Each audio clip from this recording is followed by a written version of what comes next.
Yes. Okay, so continuing on the slightly scary pre-Halloween topic theme, we have a talk on approximate computation from Sara from MIT. Thank you for the introduction.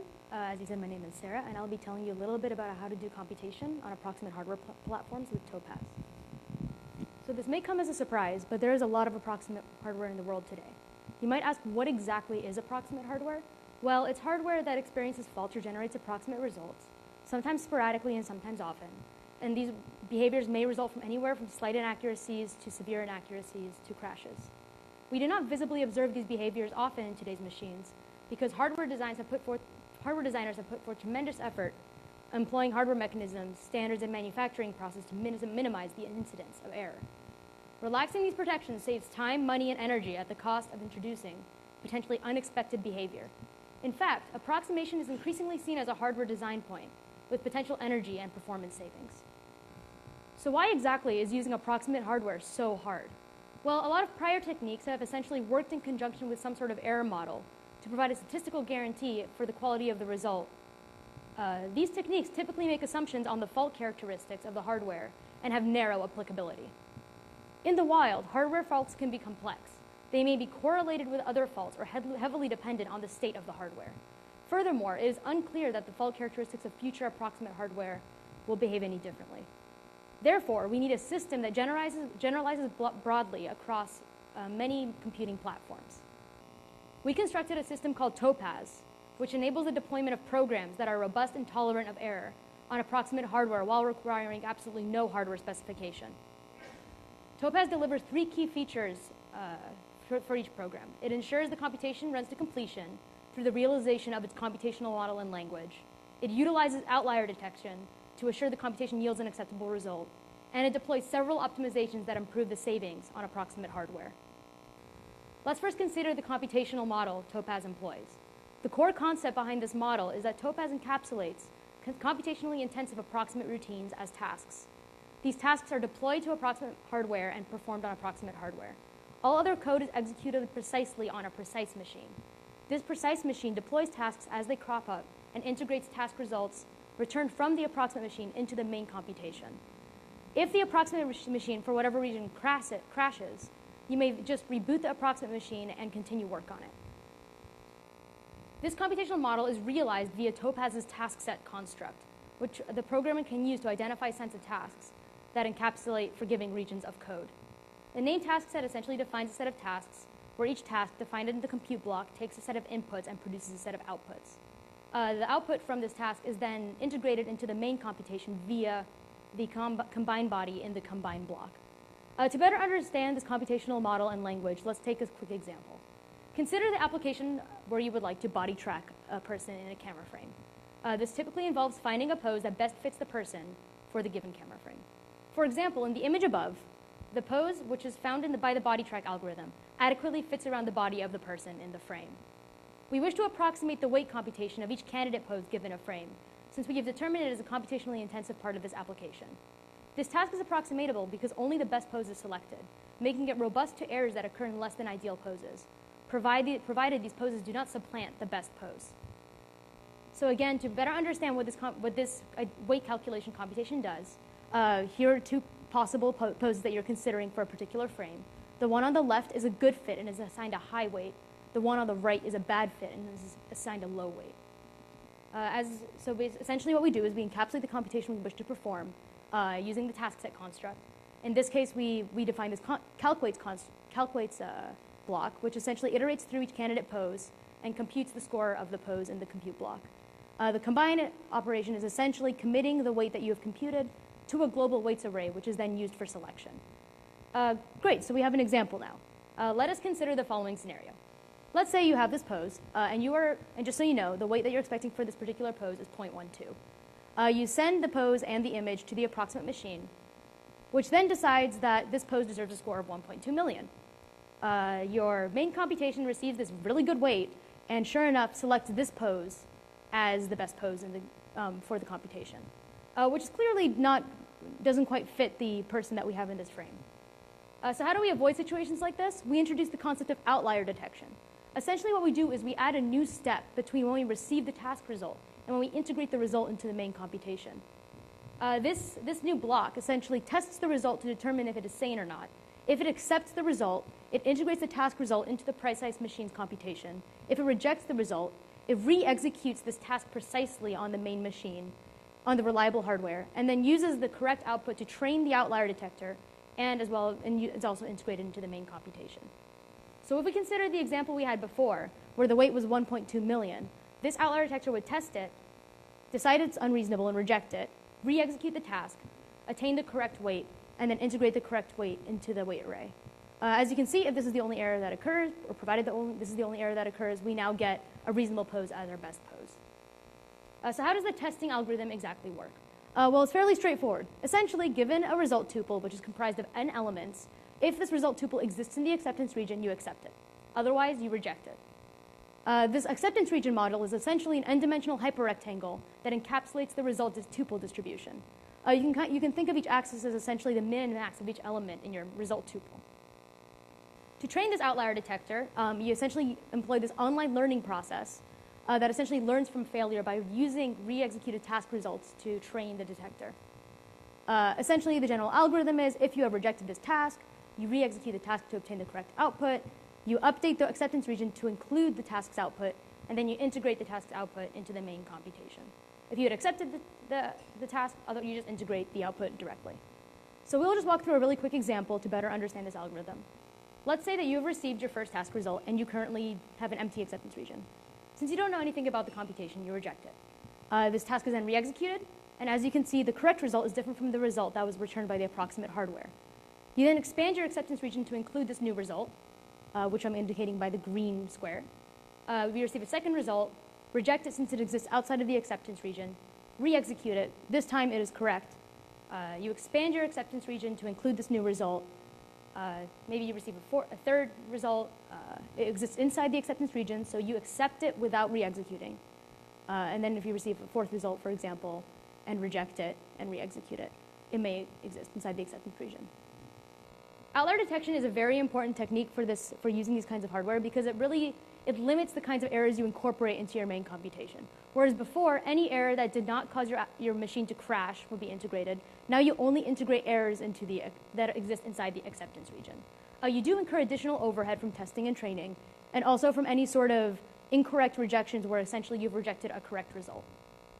So with this very basic scheme, you're able to catch obvious task errors that exist outside this result envelope. However, it will not be able to catch errors between the modes of a multimodal result distribution, for example. To handle these sorts of scenarios, we introduced the concept of multi-region outlier detection. Essentially, we introduced the concept of there being a maximum number of regions, and now we track a set of regions for a particular computation. So essentially, our testing algorithm has changed now, so that now whenever you get a result tuple back, you check if there's any region in your set of regions where this point exists in that region. If there is, you accept, otherwise you reject. The training algorithm has also slightly changed.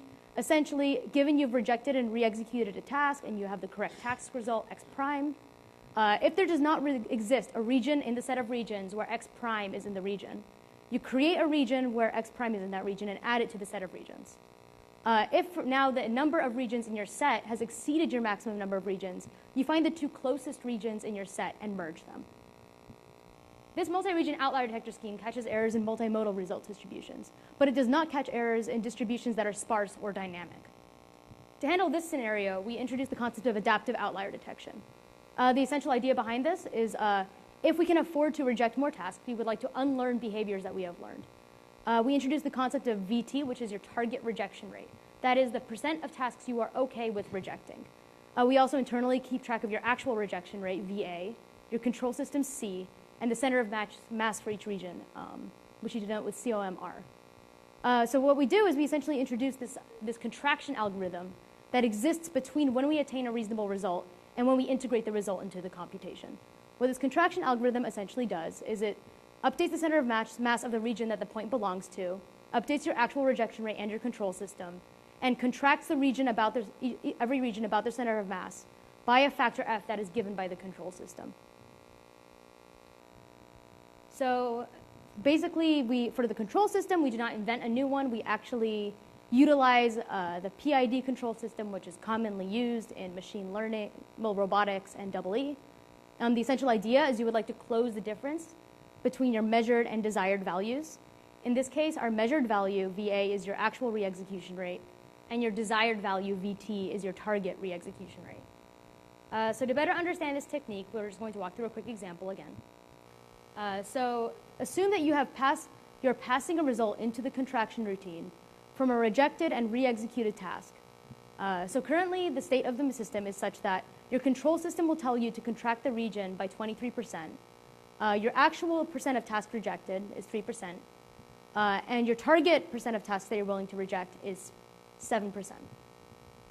So the first thing you do is you update the center of mass of your region to incorporate the new point, which is indicated by the purple square. So we shift the center of mass to the right, since the purple square moves the center of mass to the right. We then update our accepted re-execution rate and control system to reflect the fact that we've rejected this task. So since we have rejected the task, our actual re-execution rate has gone up, which means it is closer to the target re-execution rate. The control system compensates for this by lowering the contraction factor that it wishes to contract the region by. So now we would like to contract the region by 19% as opposed to 23. The last step involves contracting the region about the center of mass. Because the actual re-execution rate is less than the target re-execution rate, we essentially shrink the region by 19%. And we shrink it disproportionately, so we shrink the sides that have lower density more than the sides that have higher density. Once we have completed this, the region has been successfully contracted.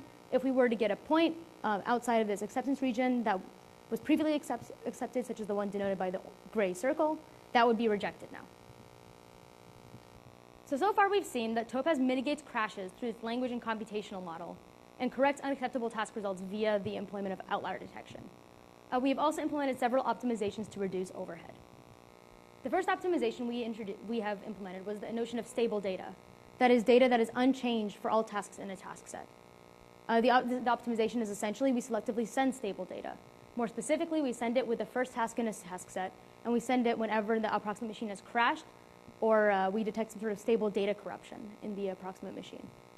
The net effect of this particular optimization is we reduce overhead if the task contains large unchanging inputs. If we consider the body track example from before, the image is unchanging for all weight computations for a particular calc weights routine. So you can just mark all of the image metadata and image data as constant. The second optimization is the notion of introducing an abstract output vector. This abstract output vector is a programmer-defined result tuple abstraction that allows for outlier detection to be performed on a smaller dimensionality vector. As an aside, we discussed this a little bit in the paper, you can actually remove some input dependencies using this abstract output vector. The net effect of this particular optimization is that it reduces outlier detector overhead if the abstract output vector is smaller than the result tuple. So far we've gone over what Topaz does conceptually. What we'd like to know next is, does Topaz perform well in practice? So in order to evaluate it, we need some sort of experimental setup. So essentially, we have implemented a hardware model, simulator for a hardware model, that essentially employs no refresh DRAM, where the errors are bit and time dependent. And we also implemented dual voltage L1, L2 cache hierarchy with per read, per write errors. The net benefit of using this architecture is that it will save energy. The benchmarks we use are a couple simulation benchmarks from SciMark. We have parsec benchmark, but we have some visualization or vision and financial simulations and clustering. So I guess the first question is, what sorts of energy savings do we observe with this particular system? So we went ahead and we measured that. So essentially what we did is we broke down energy savings into 3 different categories. We have baseline energy savings, which is the maximum attainable energy savings for each benchmark. And then we have energy savings when we incorporate the outlier detection overhead and re-execution overhead. And then we have the energy savings in the rightmost column with all of the overhead incorporated into the calculation. We save somewhere between, I would say, 5 and 14% energy for each of these benchmarks. We also varied the target re-execution rate to determine at what point do you stop experiencing energy savings. So essentially the idea here is we re-execute more and more tasks until we start seeing that we are no longer saving energy. For these benchmarks, the trade-off point exists somewhere between 10 and 14%. So we save energy. What we'd like to know is that are the end-to-end results actually usable? So I think the best way to illustrate this is visually. So essentially, this is what the expected result for 4 of our 5 benchmarks. And then this is the result with outlier detection. So again, it's fairly similar. And then when we remove the outlier detection extension, we get something that's slightly different. We went ahead and quantitatively summarized the quality differences between the no outlier detector and outlier detector scenarios. And as you can see, we see much smaller errors when we incorporate outlier detection into our system. Just for reference, if you do not use the computational model at all, you will experience a crash before the application is finished completing. So it seems to be clear that outlier detection is integral to getting some sort of good result. We would like to further understand how the outlier detector is behaving. And to do that, we basically quantitatively summarized the performance of the outlier detector. Some takeaways from this particular table, somewhere between 0.5 and 7% of the tasks are rejected for every computation. Most of the rejections are in fact errors. So we reject somewhere between 87 to 98% of the rejections are in fact errors. What's interesting is some of the errors actually go undetected. In fact, for some of the benchmarks, somewhere between 2 and 90% of errors are actually detected and rejected. So you might ask, how are we getting good results when we are actually not succeeding in catching a large fraction of errors in some cases? Well, let's just take a quick example here. Consider Blackscholes, where we only catch 24% of errors. As you can see, there are clearly errors outside of the acceptance region, which we illustrate as the blue shaded area. By the way, the gray points are correct outputs, and the red triangles are errors. But there's also errors that exist embedded within the input distribution, very close to the center of mass, which is indicated by the black line. Even if we were to contract our acceptance region such that we kind of like eat into the edges of it, we would not be able to catch these errors in the center. We quantitatively went ahead and essentially started re-executing more and more tasks, which would effectively contract the region about the center of mass of the distribution. Thank you. And what we found is that we start experiencing false positives very early on, and then we see a more gradual rise in the percent of errors that we catch. This seems to indicate that you end up rejecting more of your output distribution before you end up actually catching more errors. So we've been talking about this target re-execution rate and this phenomenon of contraction. We would like to just ensure that it is behaving as expected across our benchmarks. So this is essentially the actual re-execution rate versus the target re-execution rate. As you can see, the control system is doing a good job of meeting the rate that you set for it. To understand what increasing the re-execution rate is doing, we went ahead and qualitatively illustrated it. So this is the Blackscholes example from before, and this is at 1% target re-execution. As we increase the re-execution rate, we start seeing the Sawtooth Pattern, which is essentially the training algorithm and the contraction algorithm fighting to expand and contract the region. In conclusion, Topaz is an important result for approximate computing because programs are not tied to a specific approximate hardware model. This is important because approximate hardware models are changing rapidly and highly tuned to the specific hardware that they are modeling. Thank you. Questions?